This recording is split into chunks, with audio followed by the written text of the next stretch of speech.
I didn't notice how long or short that break was. The discussion here in studio between our two senators off camera was something else. I hope some of those points will come to light whilst we are on air. But first, let's look at your feedback. We're getting lots of it on 22422 and on hashtag Newsnight. Let's put the first one up. Okay, Shadrach Musembi, I think I read this earlier. You asked, is it possible to have a non-competitive constitutional amendment process without going for a referendum now that both houses have passed the bill overwhelmingly? Okay, my guests will note some of these questions and tackle some of them as we continue. Nyashiro says, so the BBI passes through the referendum, democratic or otherwise, and now they say the new constituencies cannot be formed within the mandated time, so the government seeks for an extension of 6 months to a year. The president retains his office hadi 2023. That's Nyashiro's reading of the situation. Frederick Okango says, it's the will of Kenyans to strengthen devolution, achieve elusive two-third gender, affect principle of equality of vote, and establish equitable economic system. Passing and implementing the Constitution Amendment Bill 2020 will accomplish that. Okay, speaking in support of the BBI. While Kipleting Manuela says BBI and constitutional amendments shouldn't be our priority in the middle of a pandemic. Our economy has been hard hit by the pandemic, jobs lost, businesses shut down. We should be talking about economic recovery post-COVID-19. Okay, I think we have one or two more tweets before I read your SMSs. Engineer Memo M says, we need more money for referendum that the country doesn't have. I had several of them celebrating addition of constituencies, which we are aware of the consequences. Do they have a plan B that we are not aware of as citizens, aside from high taxes?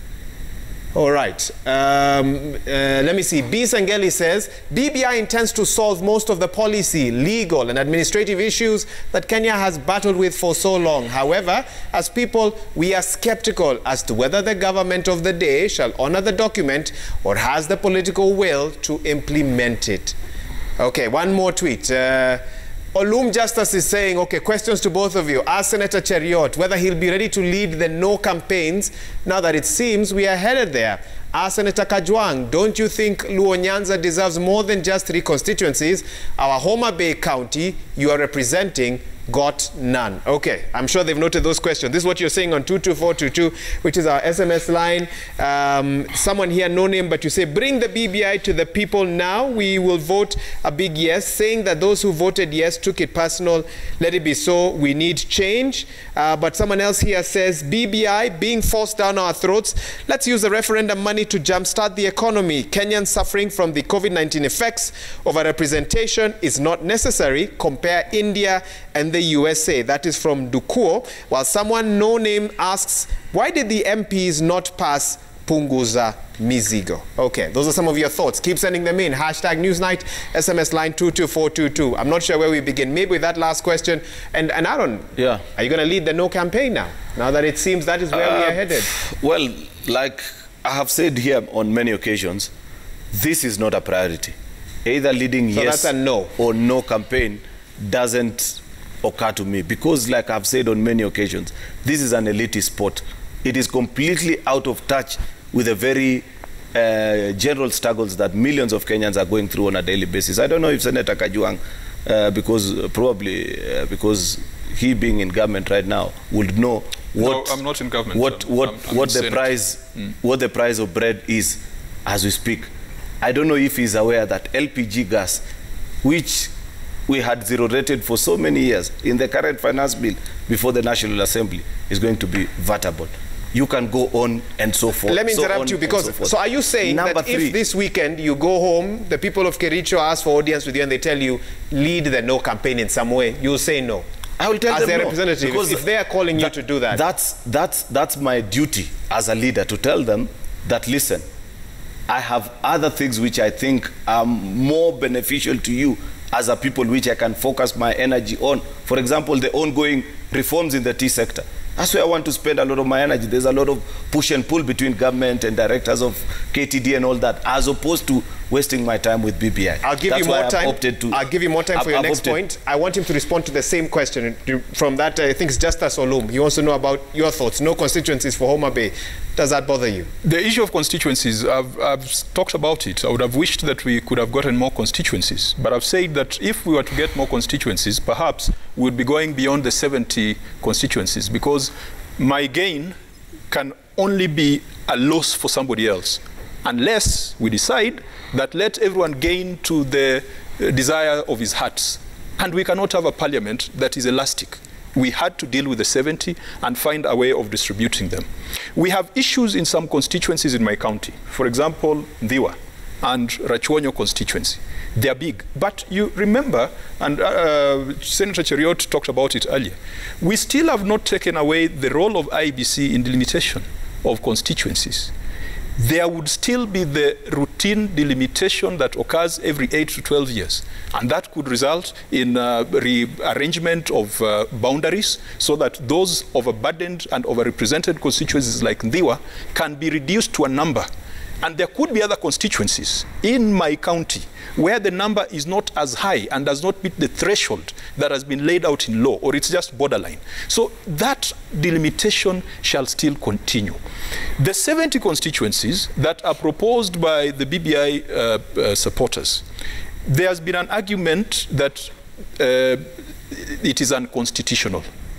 Now, Maura, we need to talk about... It's not just an argument. Even Wafula Chebukati, the IEBC chair, stated that he is an interested party because he believes that the power is being taken away from him. But who created the IEBC? It was the people. Before this country, elections were being run by DCs. Who then put in a supreme law called the 2010 Constitution. Speaker Lusaka, when he was in provincial administration, they are the ones who used to run elections. We never had a commission to run elections. It is the people who put it there. And the people can remove it and say that Matiang'i ran elections. I hope we shall never get to that point. But what I'm trying to illustrate is that when you have an amendment by popular initiative, and when it is an amendment that has to be subjected to a referendum, and I saw one of the tweets asking why it cannot be promulgated without a referendum, we must get the people of the Republic of Kenya and a majority from the counties who participate in that referendum vote to affirm. If indeed Senator Cheriot is speaking on behalf of Kenyans and saying that this is not a priority, Homa Bay, Kericho borders. Every election year, there are clashes that are related to elections. You find counties like Nandi, Kisumu, bordering. Every election year, there are clashes related to elections. If he's insensitive to those cyclic events of violence around elections, then he would say that it is not a priority. Senator, our economy, a final point, our economy, because you also cannot divorce the BBI conversation with the economy. One of the articles that we are putting in the Constitution is a focus on sustainable development, and for the first time, concepts like blue economy and sustainable agriculture and digital infrastructure have found their way into the Constitution so that it is no longer a policy issue, it is a constitutional requirement. And, Maura, if we want to be honest to this country, the BBI report, the big BBI report, dedicated a lot of space to discuss how we can spur an economic revolution. We cannot say that tumalizane na BBI tuingie kwa uchumi. All these go hand in hand because you cannot have a thriving economy if you do not address the 5 years, every 5 years when we have violence, the economy dips. And Maura, just look at the graph of our growth. Okay. Every 5 years. Before we get into the economy discussion, because I know Aaron is also waiting to get into that. You seem to have found peace with the constituencies debate, but some of your colleagues did not. We have some pictures of meetings that took place this weekend. We've had some of your colleagues within the ODM party raising questions about that whole process up until as early as Sunday, this weekend. Let's put some of those pictures up. We've seen meetings of Senator Orengo. We saw, okay, where was this? We saw a meeting of Paranya, Honorable Raila Odinga, another meeting at Woli's home as well. What are all these meetings about, coming at a time when some of your colleagues have been raising concerns about the constituency debate? It seems not everyone in ODM believes this is the way to go. But Maura, it is not the first time that James Orengo visits Atwoli. He visits Atwoli almost every fortnight. It's not the first time he's visiting Raila. I visited Raila 1.5 weeks ago, and there were no questions that were raised. We have the space within the ODM party for people to express themselves. And whatever happened to Otiende being de-whipped from a committee, I do not take it as a party matter. I take it as a matter of the parliamentary group within the National Assembly. Because if it was a party matter, then we would also be impeaching James Orengo. We have no plans, we have no agenda, we have not discussed, we are not even Junet's contemplating. Did make us believe it was a party matter when we spoke about following party structures. Honorable Junet, with due respect, sits in the National Assembly and is a whip in the National Assembly. And his role as a whip is to make sure that people toe the line in the National Assembly, not in the Senate. So if it was a party matter, you would have seen us coming out guns blazing and saying that James Orengo, you have defied the party and you must leave. We have no plans, we have no intention of doing that on James Orengo. I believe these gentlemen, they are not busybodies, they are not demagogues, as has been said about them. These are people who, if you look at someone like Otiende Amolo, he has been the ombudsman of the Republic of Kenya. In fact, we miss him as the ombudsman. That was a role, a suit that was cut for his frame. Today, things are happening. You don't hear the ombudsman coming up to talk about maladministration. They only talk about issues of procedural, mtu amenyang'anywa shamba. Okay. They are not as pronounced as it was when Otiende Amolo was the ombudsman. And we'll get to that. But Waiga, because you asked that question, and I know perhaps it's a loaded question. I agree with some of the sentiments that were raised by Senator Orengo and and Honorable Otiende, and those were not their individual views. Those were the views that were signed against by all members of the Justice and Legal Affairs Committee. Okay. Their conclusion was, we support the bill, but they made those observations. Okay, and had those reservations. Let me allow Aaron. Aaron's been waiting for this. Go ahead. I don't know. You know, you asked Senator Kajwang the wrong question at the wrong place. Okay, it's the right question, but at the wrong place. That question, you needed to have asked him in Nyatike, where James Orengo and Otiende Amolo spoke. The reason why they spoke as they did is because they were responding. You know, we are politicians. When you go to a particular place, sometimes citizens push you to say unpleasant things which you also don't like. But it's because it's a thinking of the people at that particular time. So the studio here is the wrong forum. This is the wrong forum to ask Senator Kajwang about constituencies. Let him not speak on my behalf. He will never have said that. I think let him speak on behalf of the 12 that voted no. And I never interrupted him when he was answering. No, but I have to object when he's speaking on my behalf and misrepresenting facts. You've objected. Anyway, let you proceed. Senator Kajwang. First, before you proceed, so what's your reading of what's been happening in ODM? Beyond the Nyatike comment. This whole BBI enterprise, it's a house founded on lies. It means different things to different people. I have said times without number on this studio and sometimes even out of it, that what the ODM team understands from this BBI exercise is different from what their partners in the handshake understand. According to them, BBI is about making Raila Odinga president.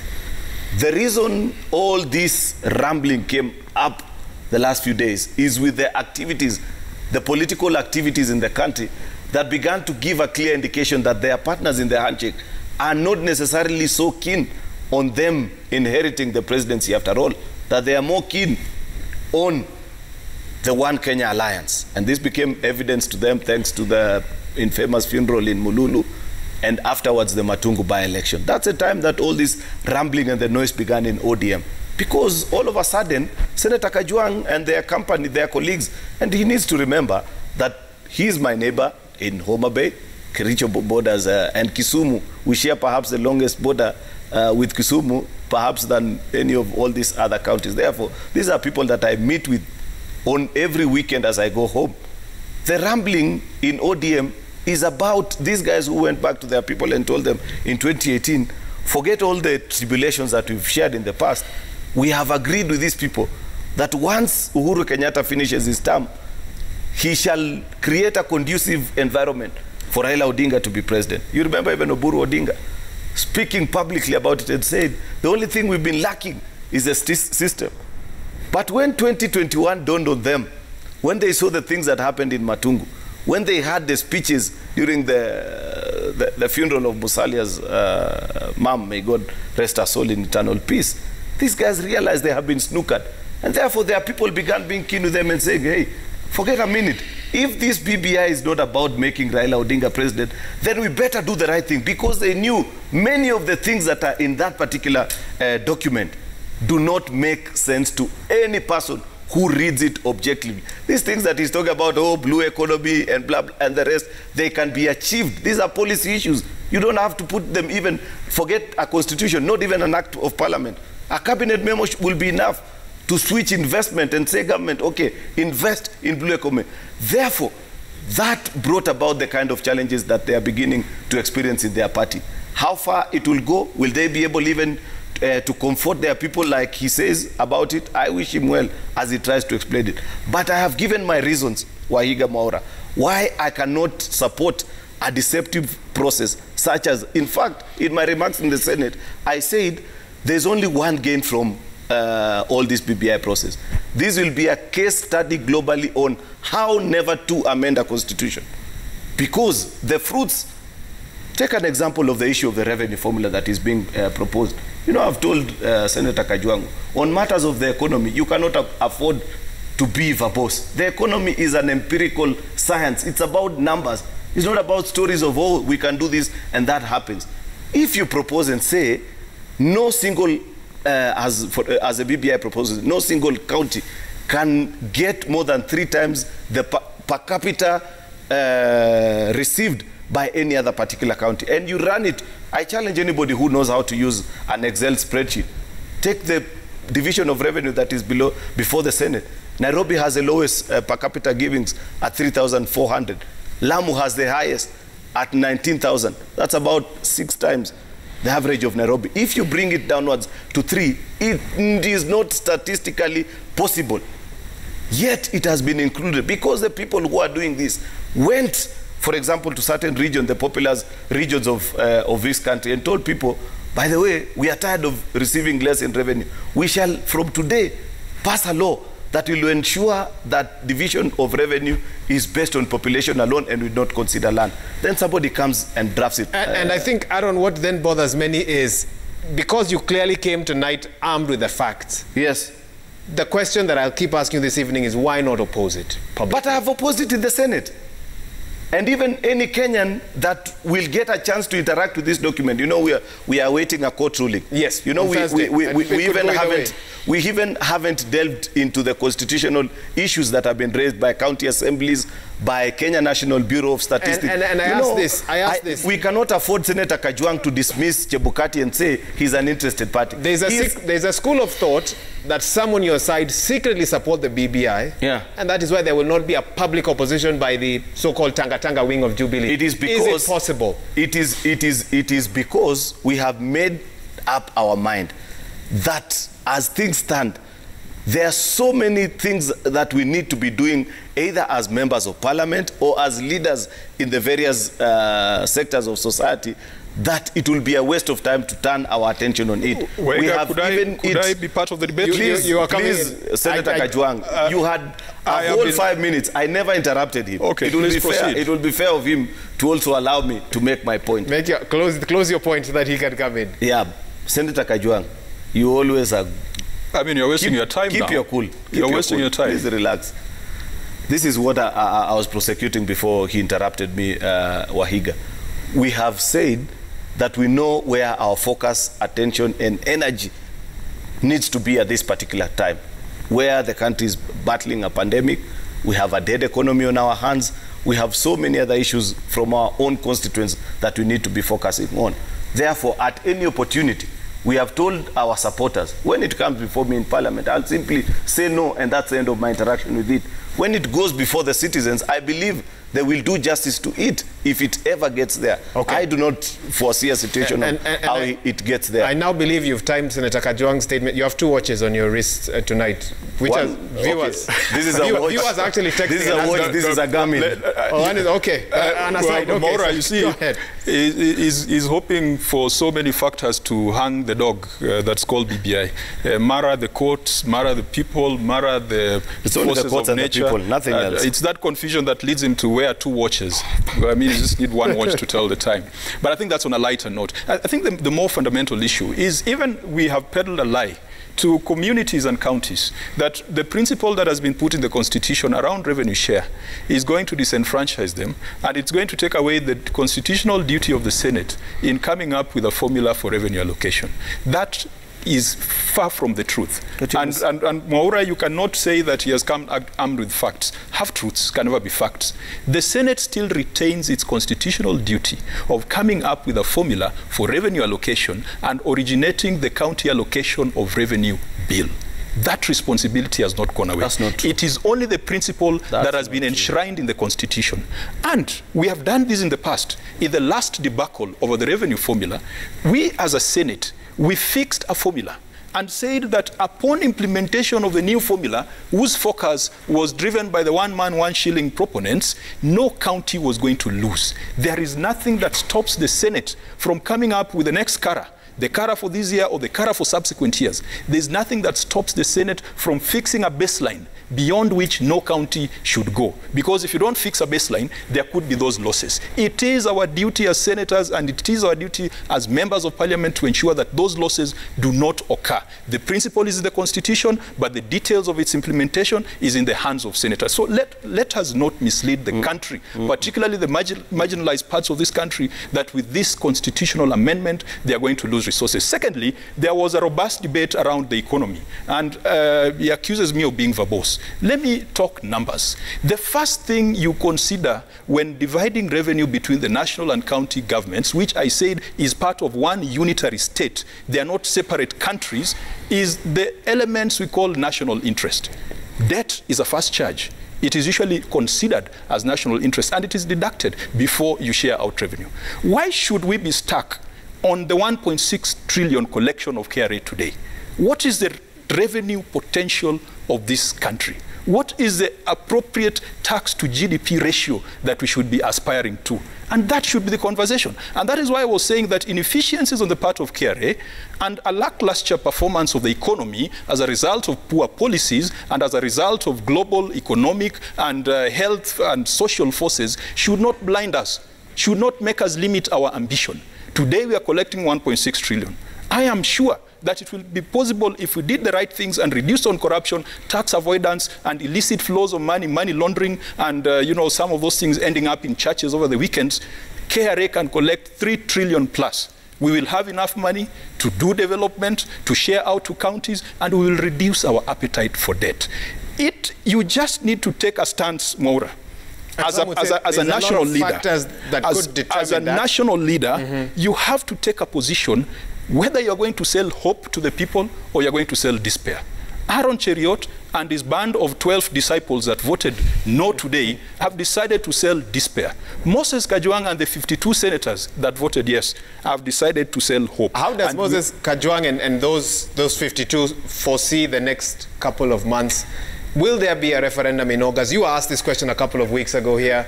Do you still believe there'll be one in August? Definitely. And what will the campaigns around that look like? We've just come from a lockdown. COVID-19 is still a very real threat. We haven't vaccinated, the percentage of the population would have wanted to. What will that look like? The timelines are in the Constitution that they're 90 days and we cannot run away from those.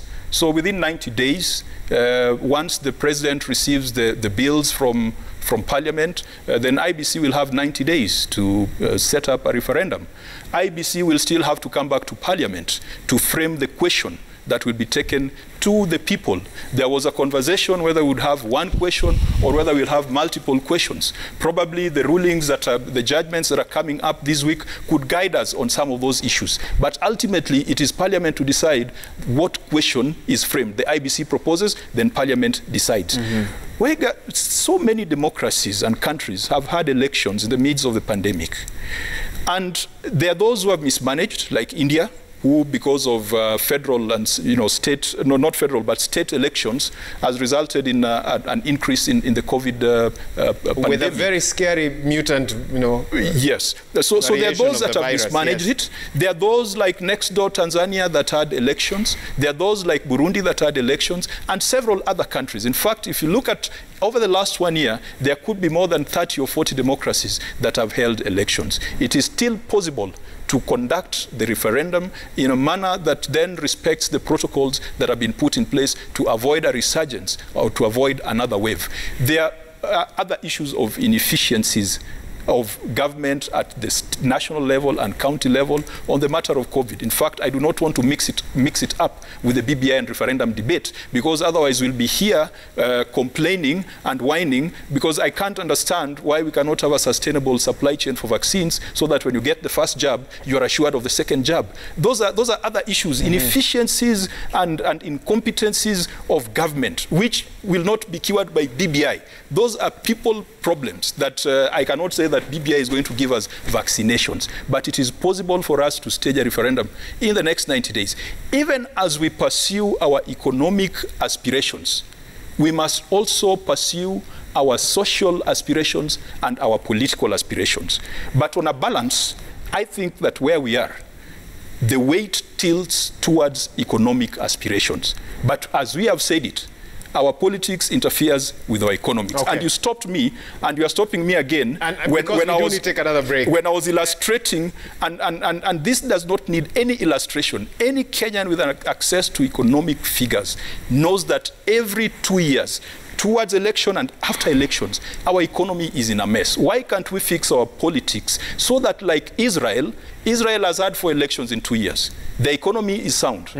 They have vaccinated the highest number of people, almost the highest number of people in the world, without a stable government after 4 trials. Why can't we build a political system and culture that ensures that this country does not shut down during elections? Okay, I give you another minute. Come in briefly, because we do need to take that break. Another question that needs to bother Kajwang and his fellow 52 colleagues is, doesn't it bother him that, for example, in the county of Homa Bay, which he represents in the Senate, at this time, when they are battling a pandemic, if they have resources that are as scarce as the ones that we have in this country, instead of using them to send additional vaccine, Homa Bay has only received 6,000 doses, just like the rest of additional counties, that he wants that particular money to be used to send BBI booklets. Honestly, as a leader and as a people, don't we sympathize and empathize with the people that we lead and say that, yes, many of the things that are being prosecuted, some of them, not many, are things that I would consider and say, yeah, we need to change in our constitution. But the biggest argument against it has been about time. Secondly, whether it's a priority at this particular time. Secondly, there's an issue that Senator Kajwang doesn't get. Perhaps I need to take time and speak slowly to him as a member of Budget and Finance for 2 terms of Parliament.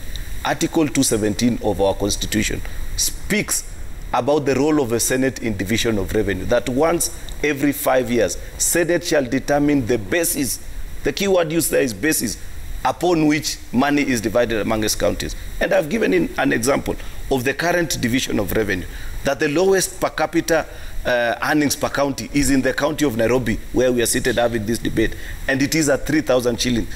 The highest is in counties like Lamu at 18,000. That is 6 times of each other. Therefore, if you include the clause that they have included in the BBI, that no single county shall have more than 3 times the per capita gains, and you made this point earlier, then yes, that means you have about 18 counties, the Lamus, the Isiolos, Vihigas, Wajir, that you have to bring them down from 18 to 12,000, because that's the maximum capping that you have. No. Isn't that a loss? No. Therefore, he disagrees with you on that. It is simple mathematics. That's why I've told you he doesn't get it. It's misinformation. I hope you'll allow me to respond. Secondly, Kajwang, you don't get this point. Don't even attempt. It's misinformation. Secondly, this issue that he keeps on reminding the country about, the cycle of violence. How does any single proposal in the BBI solve the issue of electoral violence? Yet, actually, instead of strengthening some of our institutions that are so actively involved in those cycles of electoral violence, we are weakening them. Look at the National Police Service Commission. Instead of giving it strength by proposing that they have an independent vote of their own, so that the IG can cease being a puppet of the Minister of Internal Security, they are now proposing that we form a council where the IG will be reporting. That is your view on that matter. The government of the day, listen, no, it is a reality. The government of the day will tell the IG, go to a particular part of the country that is not supportive of a government and clamp down on the rights of those people. Instead of making the office of the Inspector General independent, we are now making it more subjective to the whims and the pushes of the government of the day. So how does any single, I'd wish to challenge Senator Kajwang to tell all right-thinking Kenyans, if there's a single I do proposal, need to take that break now. If there's a single proposal in the BBI, you're going to have just the revenue have a chance to finish. I do need to take that break. I do need to take that break. I also, by the way, my time was shorter than his on. I know you timed on both your watches. It's not about the length, it's about the quality. No. Here we go, ladies and gentlemen. Let's take that break. We come back. I read your feedback. We get some closing arguments from both our guests on that debate. All right, welcome back to the program. We do need to wrap this up. My guests need to be on standby. This is some of your comments tonight regarding our discussion on BBI and the way forward. Hours after Senate passed that bill, I have two senators still here with me in studio, and this is what Kenyans think this evening. First tweet there, Michael Maganga says, BBI proponents seem to lack clarity in facts therein and why they are pro sincerely. Opposers are dishonest by lack of facts, and both display high political loyalty influence. Us Kenyans will choose the convincing English. Okay, that sounds like on a lighter note. Dennis Inke says, when the bulls fight, grass takes the blow. Common Mwananchi suffers again. I'm not sure who the bulls are this time around. I hope it's not my guest in studio. Ashokoi says, in the event that BBI sails through the referendum and Tanga wins the 2022 elections, would Honorable Aaron Cheriot and company bring in amendment bills that will rectify the articles that they are opposed to BBI in Parliament? All right, do we have, okay, I think we have one or two more. Dismas Ogondi says, honestly, how did the counties and the Houses of Parliament end up with different versions of the BBI bill? And to say that those were typographical errors is to insult the intelligence of Kenyans. That's the last one. Let me read an SMS here or two. Joseph from Taveta says, the power sharing fiasco is the major drive towards BBI in your view. Wabunge waacheni kucheza na akili zetu, tuliwaonea mbali. That's one SMS here. George Kazungu says to Senator Aaron, shall the general election be delayed until the COVID-19 pandemic is out of Kenya due to cost and the status of the economy? There are so many messages, gentlemen, but we're going to have to leave it here. And I'm going to implore you to make your final arguments at this time, or we will be here until tomorrow. I know I interrupted you, Aaron, so let me allow you to wind up so I can allow Kajwang the last word and we wrap this up. No. I have to conclude first, then you allow Kajwang to make his final remarks, then I make my final remarks. On what basis? No, we don't have time. Unfortunately, please do both. I know you do this in Parliament. Surely you can do it here. I was just being cheeky. Anyway, this is my biggest worry as a leader, as a young person. The fact that when I look at the fabric of Kenya as a society presently, bearing in mind the BBI process, the things that are happening, we are quickly ticking all the boxes towards being a failed democracy. Why do I say so? As a member of the Jubilee Party, which is the ruling party. Yes, unfortunately. But currently, is there any difference between Jubilee and ODM?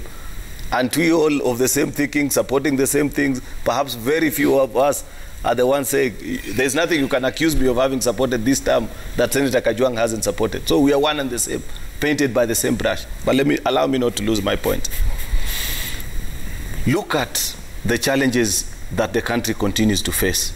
Insecurity, wound up economy that is tattered. We have a pandemic in our hands. Yet, the discussion that features across the fragment of the political space in the country.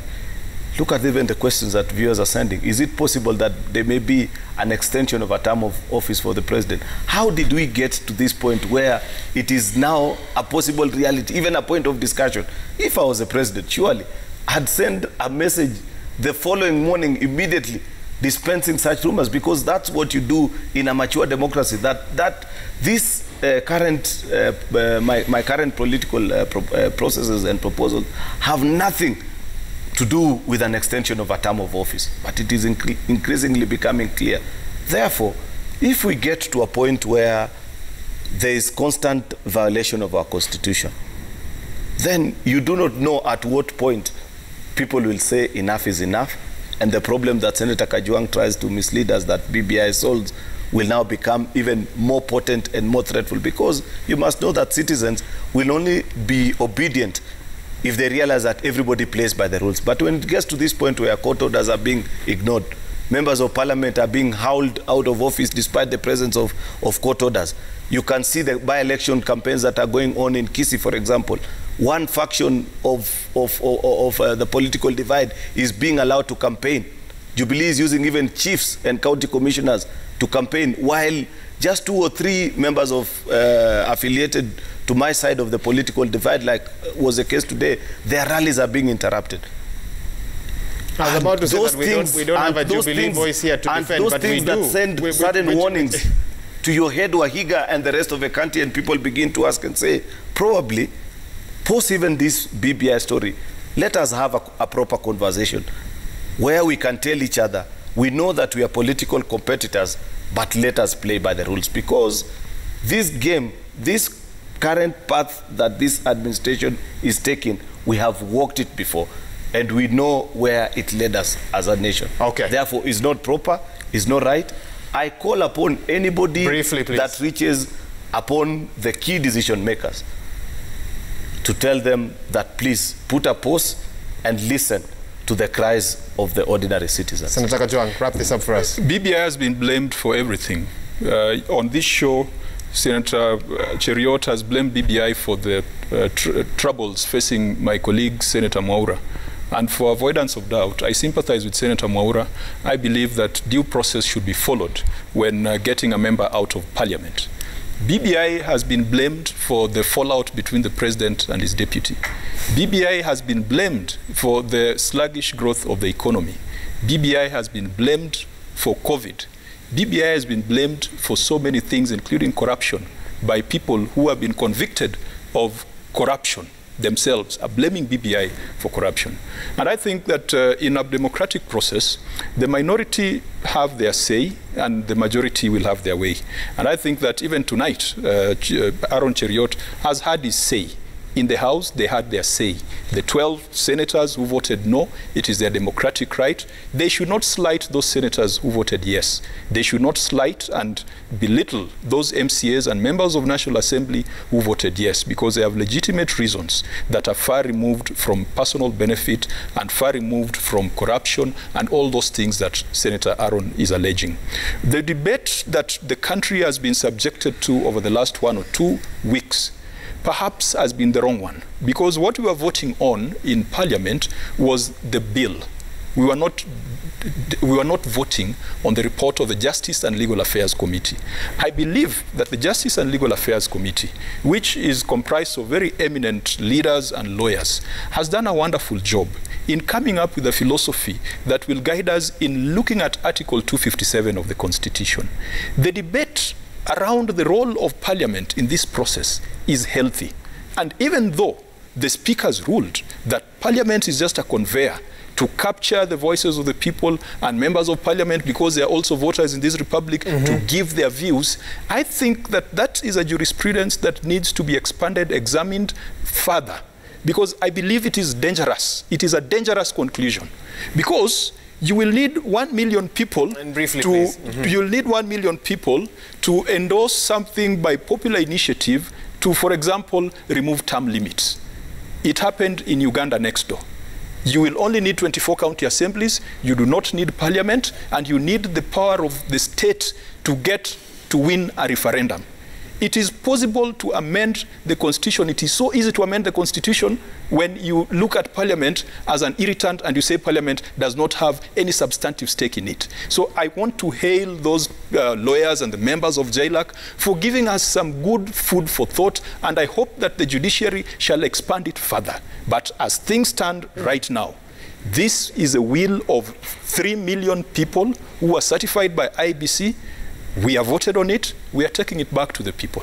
Once implemented, and Waika, you never allowed me to debunk the myth and the misinformation that Aaron was giving around the allocation of revenue.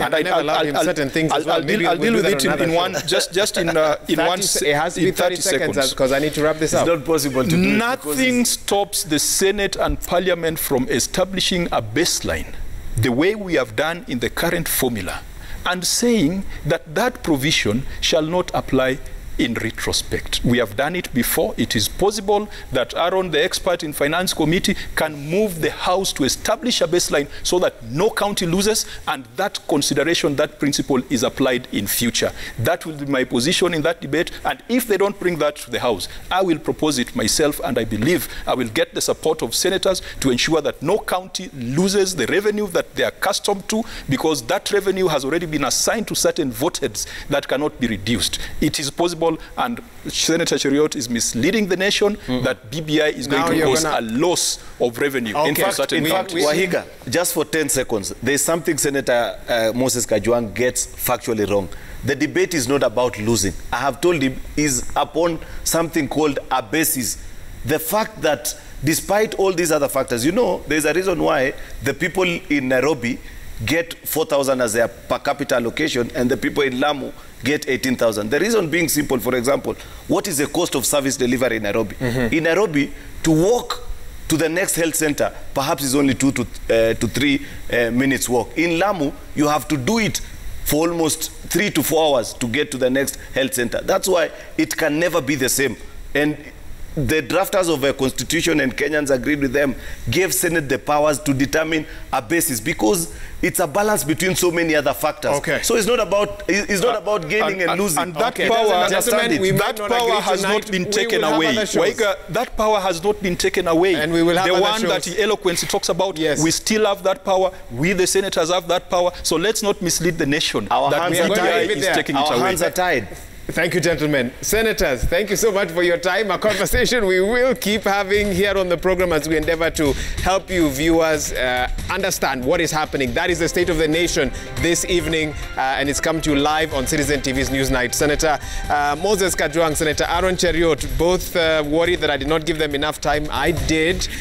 Thank you for your time. And one of them came in with 2 watches. I still don't know why, but it has served the purpose for this evening. On behalf of the whole team that makes this broadcast possible, thank you so much for having tuned in. My sign language interpreter tonight has been Yulan Zale.